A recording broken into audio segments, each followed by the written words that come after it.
Praise the lord. ఈరోజు మనము ఆదికాండము 21వ అధ్యాయం చదువుకుందాం. ఒక చిన్న ప్రార్థన చేసుకొని స్టార్ట్ చేసుకుందాం.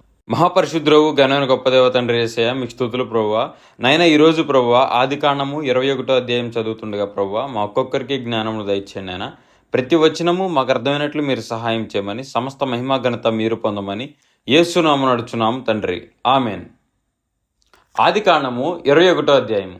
దయచేసి మీ బైబిల్ని ఓపెన్ చేయండి. బైబిల్ లేని వారికి ఈ స్క్రీన్ మీద వాక్యం చూపించబడుతుంది, దాన్ని ఫాలో అవుతూ నాతో పాటు కలిసి చదవగలరు. ఆదికాండము 21వ అధ్యాయము. యెహోవా తాను చెప్పిన ప్రకారము శారాను దర్శించెను. యెహోవా తానిచ్చిన మాట చొప్పున శారాను గూర్చి చేసెను.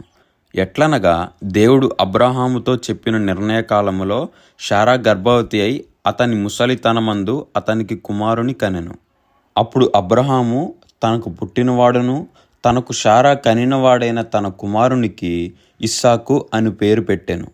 మరియు దేవుడు అబ్రహాముకు ఆజ్ఞాపించిన ప్రకారము అతడు 8 దినముల వాడైన ఇస్సాకు అను తన కుమారునికి సున్నతి చేసెను.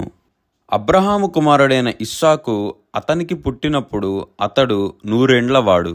అప్పుడు శారా, దేవుడు నాకు నవ్వు కలుగజేసెను, వినువారెల్లా నా విషయమై నవ్వుదురనెను. మరియు శారా, పిల్లలకు సైన్యమిచ్చునని ఎవరు అబ్రహాముతో చెప్పెను? నేను అతని ముసలితనమందు కుమారుని కంటిని గదా అనెను. ఆ పిల్లవాడు పెరిగి పాలు విడిచెను. ఇస్సాకు పాలు విడిచిన దినమందు అబ్రహాము గొప్ప విందు చేసెను.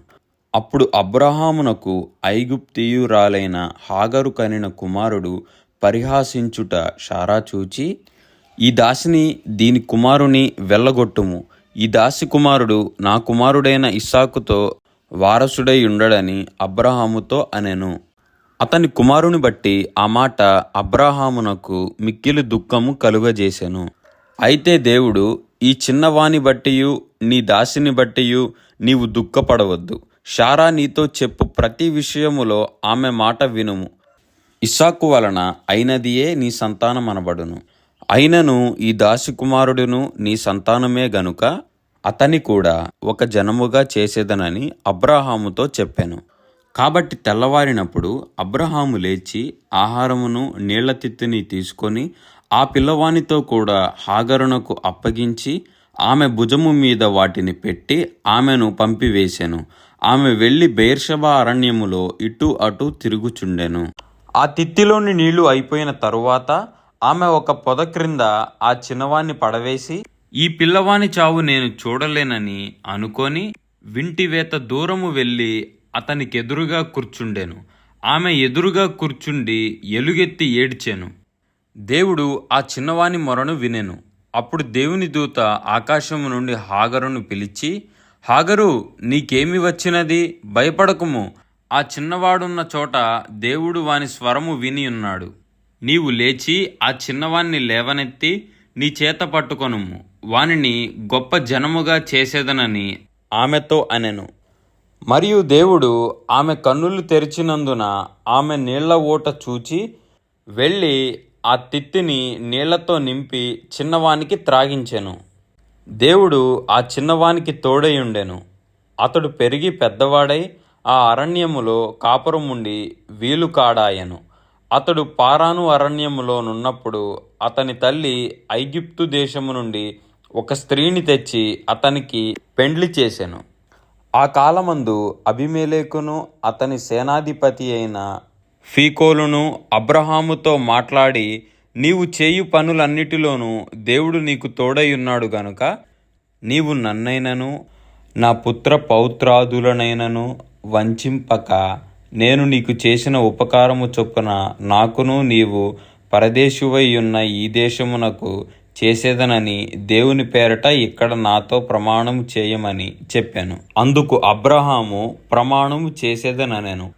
అబీమెలెకు దాసులు బలాత్కారముగా తీసుకొనిన నీళ్లబావి విషయమై అబ్రహాము అబీమెలెకును ఆక్షేపింపగా, అబీమెలెకు, ఈ పని ఎవరు చేసిరో నేనెరుగను, నీవును నాతో చెప్పలేదు, నేను నేడే గాని ఈ సంగతి వినలేదని చెప్పగా, అబ్రహాము గొర్రెలను గొడ్లను తెప్పించి అబీమెలెకుకిచ్చెను. వారిద్దరూ ఇట్లు ఒక నిబంధన చేసుకొనిరి. తరువాత అబ్రహాము తన గొర్రెల మందలో నుండి 7 పెంటి పిల్లలను వేరుగా నుంచెను గనుక అబీమెలెకు అబ్రహాముతో, నీవు వేరుగా ఉంచిన ఈ 7 గొర్రెపిల్లలు ఎందుకని అడిగాను. అందుకతడు, నేను ఈ బావిని త్రవ్వించినందుకు నా సాక్ష్యార్థముగా ఈ 7 గొర్రెపిల్లలను నీవు నా చేత పుచ్చుకొనవలనని చెప్పాను. అక్కడ వారిద్దరూ అట్లు ప్రమాణము చేసుకొనినందున ఆ చోటు బెయేర్షెబా అనబడెను.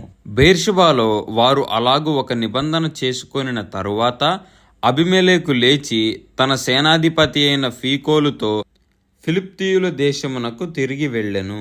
అబ్రహాము బెయేర్షెబాలో ఒక పీచుల వృక్షమును నాటి అక్కడ నిత్యదేవుడైన యెహోవా పేరట ప్రార్థన చేసెను. అబ్రహాము ఫిలిష్తీయుల దేశములో అనేక దినములు పరదేశిగా నుండెను. ఈ వాక్యము దేవుడు దీవించును గాక. ఒక చిన్న ప్రార్థన చేసుకొని ముగించుకుందాం. మహాపరిశుద్ధుడవు ఘనమైన గొప్ప దేవ తండ్రి యేసయ్య, మీకు స్తుతులు ప్రభువా. నైనా ఈరోజు ప్రభువా ఆదికాండము 21వ అధ్యాయం చదవటానికి ప్రభువా మీరు జ్ఞానం ఇచ్చారు, మీకు స్తుతులైనా. ఇలాగేనైనా ప్రతిరోజు ప్రతి అధ్యాయం చదువుతుండగా ప్రభువా మా ఒక్కొక్కరికి జ్ఞానము దయచేయమని, సమస్త మహిమ ఘనత మీరు పొందమని యేసు నామమున నడుచున్నాం తండ్రి, ఆమెన్. మరలా రేపు కలుసుకుందాం. ఆదికాండము 22వ అధ్యాయం చదువుకుందాం. అంతవరకు సెలవు.